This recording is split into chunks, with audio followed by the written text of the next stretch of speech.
Today I'm putting the finishing touches to the route I've mapped out and called the West Coast Cycle Trail.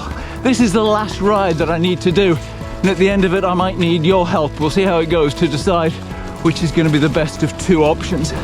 Also, I'll show you the new logo for the route and explain how it came about. And I'll also explain how and when you can get the GPS files and a little 60-page booklet that I've written that will help the planning. Oh, spoiler alert, it's not long now.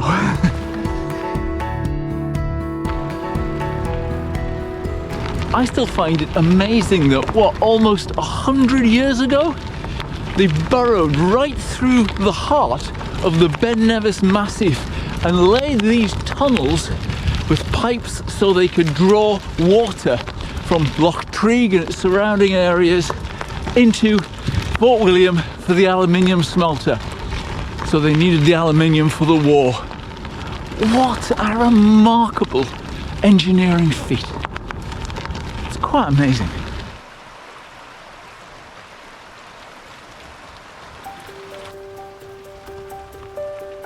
This is the Puggy Line. It's the course of a narrow gauge railway that was used in the construction of all that industry back there. No lines now. Well, you can see a bit in places. And it is one of the two options I'm considering in this route. Probably best if I show you them on the map. I have to get the trail from here to Fort William. I'm going to ride out on the low route, the opposite direction to the trail, and then back on the high route to see which option works best. So far I've done the shared section. This is where those two options meet. That back there, the way I've come, that would be the way the trail will go into Fort William. And now I have to decide whether it would be best for people to come the high route along the Puggy Line and stay on it, or whether to take the low route, which is Forest Roads. Which would you feel most like doing after completing 450-mile trail? My first thought is that ascent, because it will be coming the other way, could put quite a lot of people off going this way. Maybe it'd be better to get up high earlier. Well, I think already you can see the difference between these two routes. This one's a wide forest road with the occasional vehicle, and the alternative is a single track, quite rocky in places, with a bit of a climb to get to it, but then this one has a climb at the end too. Which would you feel most like doing after a long ride? While I'm covering a few miles, let me just show you the logo that I've come up with for the trail with a bit of help. It started off as this, which I realized was truly awful. And I enlisted the help of a very good designer, now retired, living in Santa Fe, which seems a long way to go, but she grew up in the same fishing village on the northeast coast as me.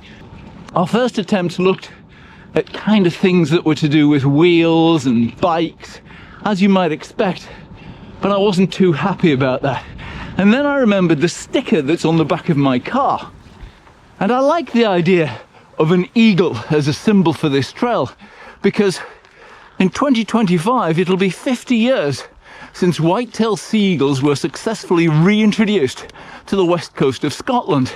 And the trail will go down Loch Freesa.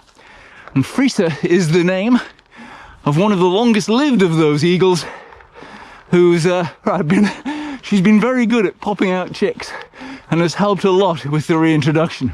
And the chances are you're going to see an eagle somewhere if you ride this trail. Oh, and this is one of the advantages of the low-level route. It brings you right past the cafe at Nevis Range and the uplift, and I believe there's a hotel here now as well. Let me continue my talk about eagles in a minute. Too loud in here. Cheers, bye. You know, I was talking about eagles there. Have a look at this.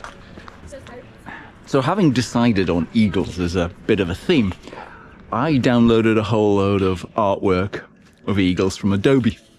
And I was going to use one of them, and it suddenly struck me, what if it's the wrong eagle? What if I used for the trail an American bald eagle in silhouette rather than a West Coast sea eagle? That wouldn't be good. So having eventually got the correct eagle, this is what I have ended up with. It works with the words, and it also works without the words. Torn out rainbows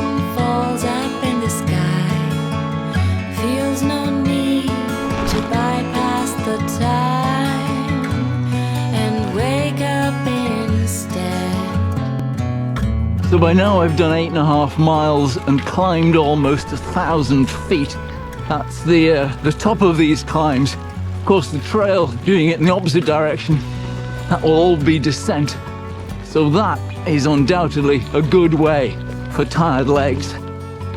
You got to admit, it's a good looking end to a ride. You know, I like this route. I think this could be the way we go. But we've still got another one to try.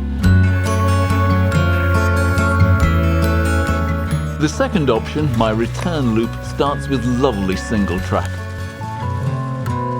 By the night there's light to see. You shine for yourself. Turning time, losing fears, chasing the rays of sunken dreams, wandering far to stay where you are in an ending night.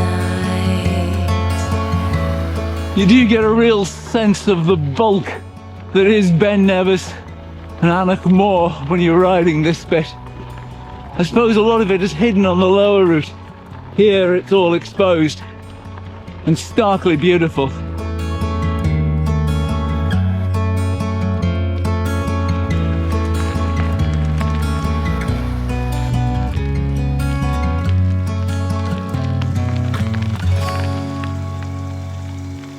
As you can see, the gradient isn't massive, but it does go on quite a long way.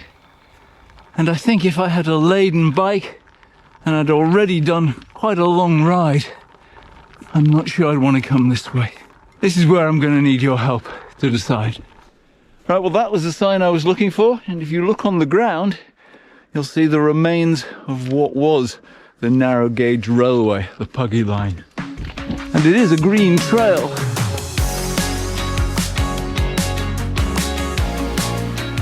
So, when and where can you find out all about this trail?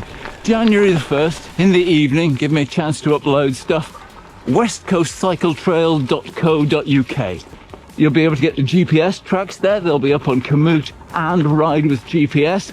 There'll be the full routes, but they are a bit misleading if you just look at the mileage, because they include the ferries, and obviously you're not going to be riding over the water. But it's all there, and it'll all be free. However, if you would like the 60-page guidebook, well, booklet that I've written, I would like a donation, please, to World Bicycle Relief. There'll be a link to go to a Just Giving page, and in the thank you of that page, there'll be a download link. It'll be best to download to a computer because it'll come down as a zip file. And that's that. Just floating it out there and see if anybody's interested.